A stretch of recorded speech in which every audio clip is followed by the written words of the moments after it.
सो तनु धरी हरि भजही, न ते नर होही विषय रत मंद मंद तर, कांच किरिच बदले ते लेही, करते डारी परस मनी देही।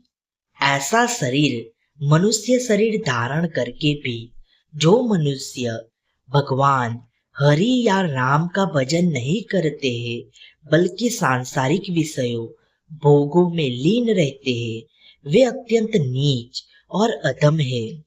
वे कांच के टुकड़ों के बदले पारसमणि को अपने हाथ से फेंक कर दे देते हैं।